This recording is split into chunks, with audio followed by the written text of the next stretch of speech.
Bonjour à tous et bienvenue sur Muriel Scrap. Aujourd'hui, on se retrouve pour un tuto un peu spécial puisqu'il s'agit non pas d'un tuto, mais de deux tutos et que ces deux tutos ont été inspirés par deux abonnés qui m'ont fait les gabarits. Vous avez été très nombreuses à aimer cette grande boîte au couvercle étoilé. D'ailleurs, pour celles qui n'ont pas vu le tuto, je vous le mets en barre d'observation. Alors, cette boîte faisait environ 13 cm à la base sur 10 cm de haut. Après la grande boîte, aujourd'hui, je vous propose de réaliser la version moyenne. C'est un gabarit qui a été réalisé par Isabelle.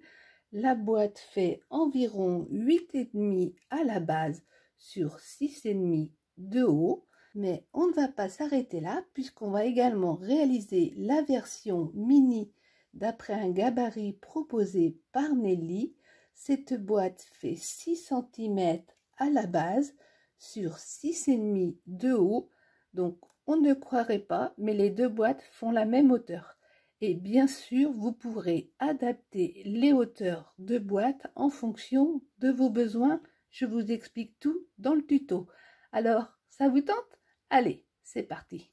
On commence par la mini boîte de Nelly. Pour faire le couvercle de notre boîte, nous aurons besoin d'un morceau de 22 cm sur 5,3. Vous placez les 5,3 cm tournés vers le haut et vous faites un pli tout le long à 3,4 cm, puis un second pli à 4,4 cm.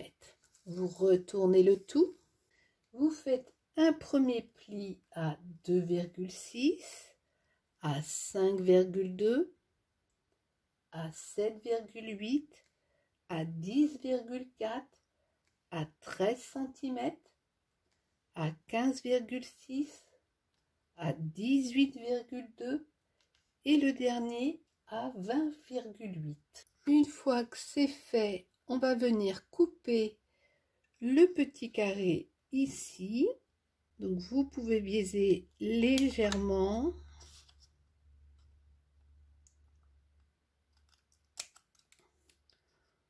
On en profite, on coupe également là.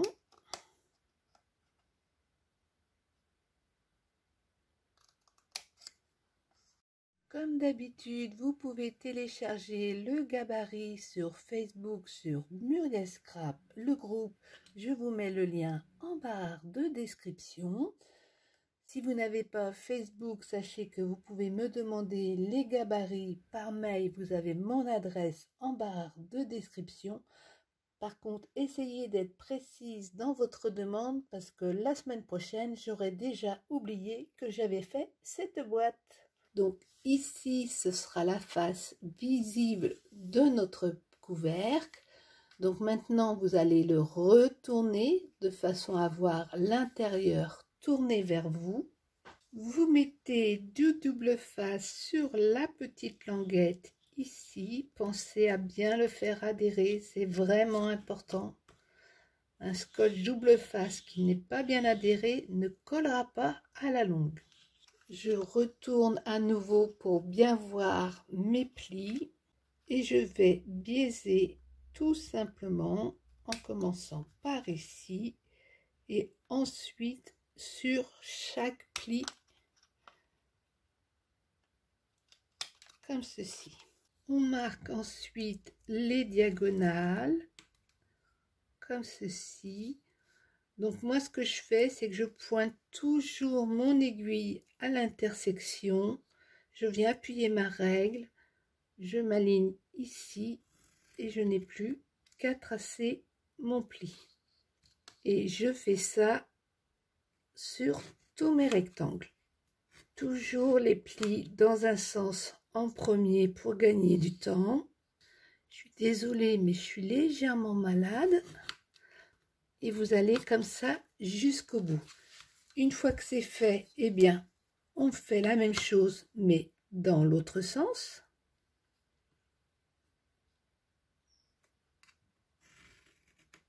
Ensuite, vous alignez bien votre règle avec le 0 dans l'alignement de votre papier et vous faites un premier repère à 1,3, à 3,9, à 6,5, à 9,1, à 11,7, à 14,3, à 16,9 et à 19,5. Vous alignez ensuite votre règle sur votre paire et l'intersection des plis et vous tracez tout simplement. On fait la même chose jusqu'au bout, on part de l'intersection des plis et on remonte jusqu'à notre paire. On part de l'intersection de nos diagonales et on remonte jusqu'à notre paire. Donc ça va quand même assez vite. Voilà. Je ne sais pas si vous voyez bien, mais tous les plis sont marqués. On va maintenant pouvoir procéder au pliage. Pour ce faire, on retourne notre papier et vous pliez toutes vos languettes comme ceci. Pensez à bien marquer le pli, c'est important. Pour déplier, vous défaites la protection du double face et vous venez coller vos languettes et on refait adhérer le tout. On marque ensuite le pli suivant comme ceci. Vous marquez ensuite tous les plis verticaux et y compris les petites languettes. Donc logiquement vous obtenez ceci. Vous marquez ensuite tous les plis en diagonale.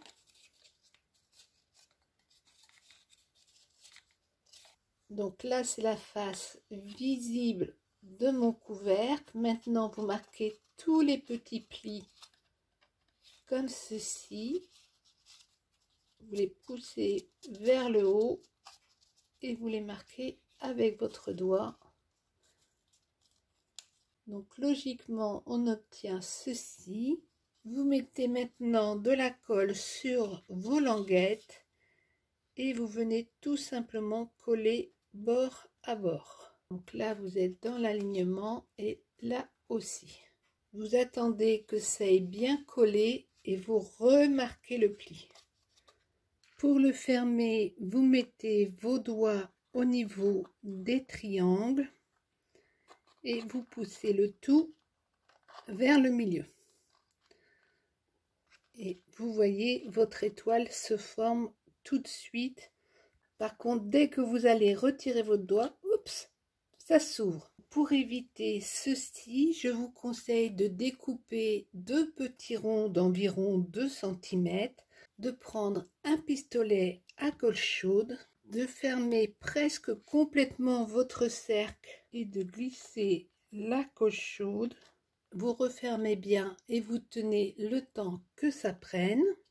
J'en profite pour glisser un petit fil. Je rajoute de la colle chaude au milieu.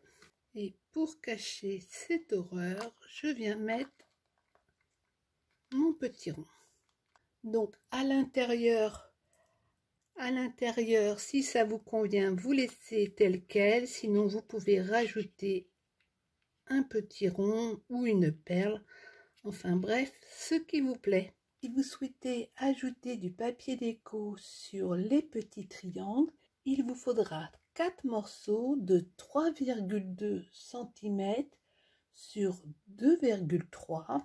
Vous tracez les diagonales, vous découpez et vous ne gardez que ces 2 triangles que vous viendrez coller comme ceci. Pour faire la base de notre boîte, il nous faudra un morceau de 21 cm sur 6. Vous placez les 6 cm tournés vers le haut. On va utiliser les petites règles situées à droite du massicot pour avoir plus d'aisance et plus de maintien du papier. On s'aligne à 1 cm et on marque le pli. Ensuite, vous allez faire un pli à 2,5, 5, 7,5, 10, 12,5, 15, 17,5 et 20. On va maintenant retirer le petit carré ici. Vous pouvez légèrement biaiser avant le pli. Ici, pareil. Pour faire tomber le petit carré, vous pouvez biaiser ici. Vous biaisez légèrement de chaque côté des plis en bas. Vous obtenez ceci. Si vous souhaitez tamponner ou coller des papiers déco, c'est le moment. Donc moi j'ai découpé 8 morceaux de 2,3 cm de large sur 4,8.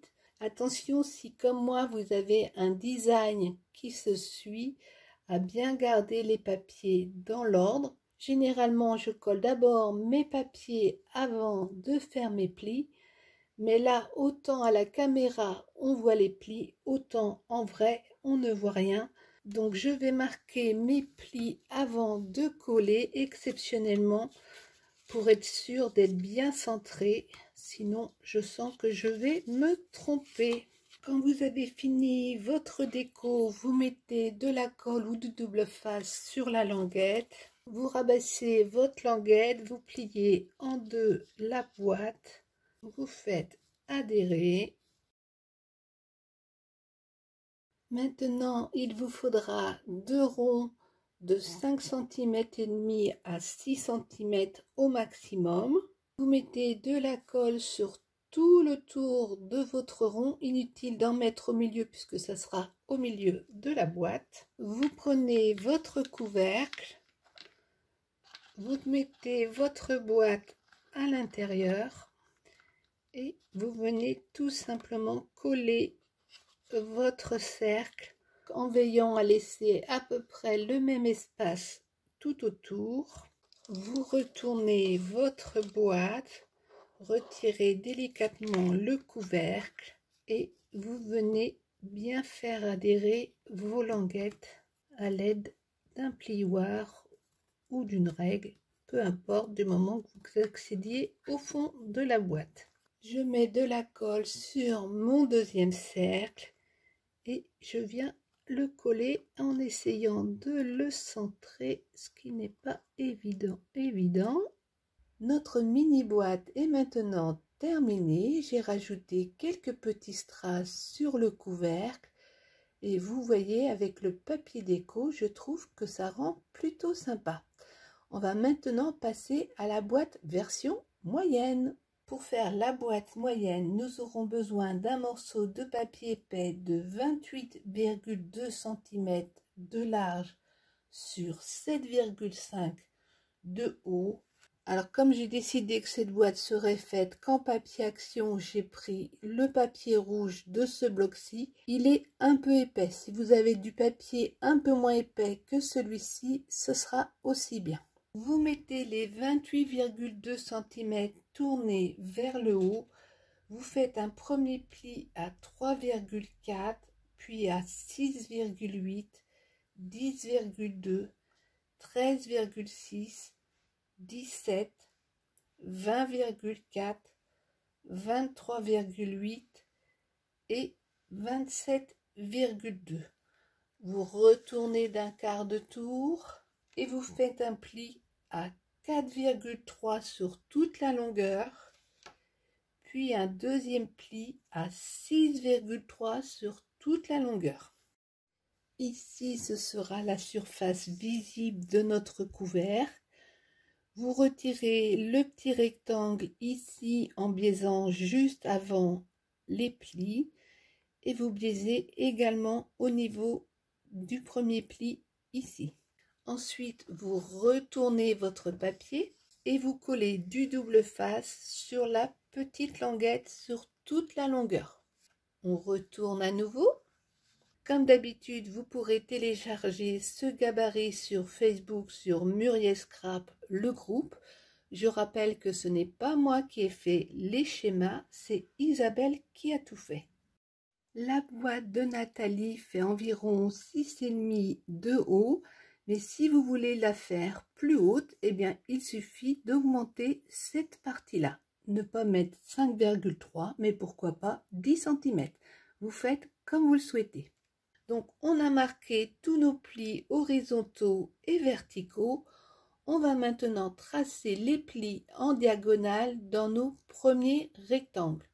Donc je place mon pic à l'intersection des plis, je viens appuyer ma règle dessus, j'aligne ici au niveau du pli et je trace.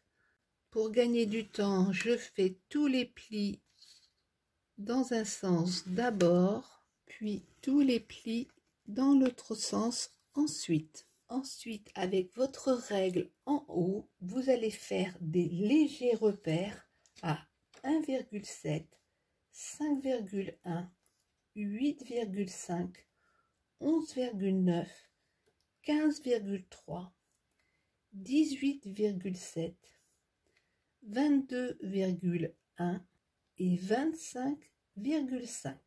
Avec votre pic, vous allez partir de l'intersection des diagonales et remonter jusqu'à vos repères. On pointe sur l'intersection des diagonales et on remonte jusqu'à notre repère. Et on fait ça jusqu'au bout. Ensuite, vous retournez votre papier et mettez du double face tout le long sur la petite languette. Ensuite, vous venez biaiser de chaque côté du pli en bas de façon à former les languettes. On retourne, on rabat nos languettes, on vient bien marquer le pli. Alors, surtout que là, le papier est vraiment très épais.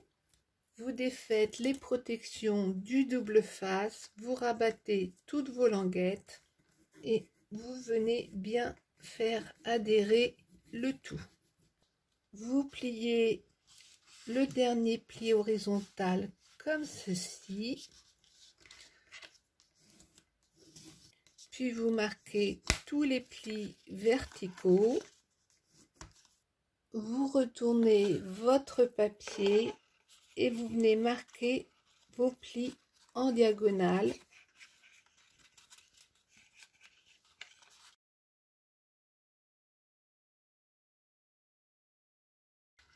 Quand tous vos plis en diagonale sont marqués, vous allez marquer les petits plis ici. Donc c'est simple, vous relevez vers le haut et vous aplatissez avec vos doigts. On relève vers le haut et on aplatit avec nos doigts. Et on fait ça sur tous. Vous mettez de la colle ou du double face sur les languettes. Vous aplatissez et vous venez coller à ras. Pour fermer, c'est simple, vous mettez vos doigts sur le maximum de triangles. Vous poussez vers le fond, faut pas hésiter à y aller.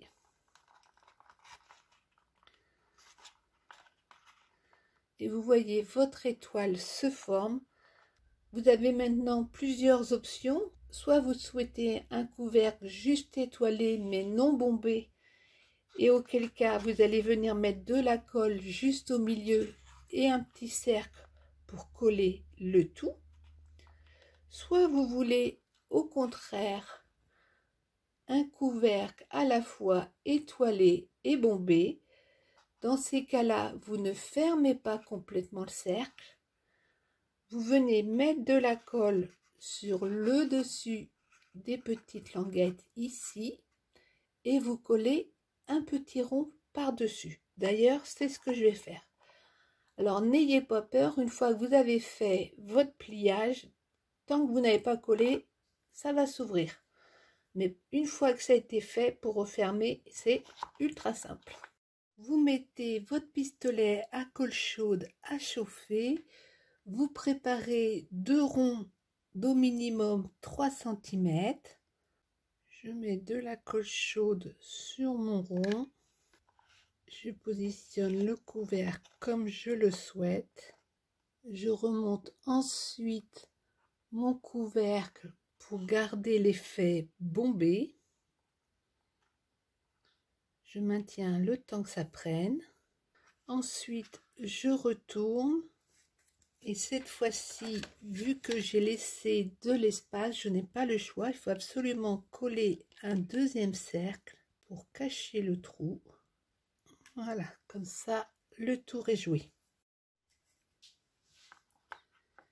Vous pouvez, si vous le souhaitez, comme moi, coller des petits rectangles sur le bord de votre couvercle. Pour ce faire, il vous faudra 8 morceaux de 1,7 cm de haut sur 3,2 cm de large. Vous pouvez également coller des petits triangles ici. Dans ce cas, il vous faudra 8 morceaux de 2 cm sur 3. Sur un des morceaux, vous faites un repère à 1,5. Vous tirez les traits, vous le coupez. Vous prenez les morceaux suivants, vous mettez votre triangle par-dessus et vous coupez. Inutile de prendre à chaque fois les mesures, vous allez perdre un temps fou. J'ai fini mon couvercle, j'ai collé des petites boules en polystyrène qui viennent de chez Action, des petites étoiles rouges qui viennent aussi de chez Action, des petits dots qui viennent toujours de chez Action, et on va pouvoir passer maintenant à la base de la boîte. Pour faire la base de la boîte moyenne, il nous faudra un morceau de papier épais de 27,4 cm de large sur 7 cm de haut. Vous mettez les 27,4 cm tournés vers le haut.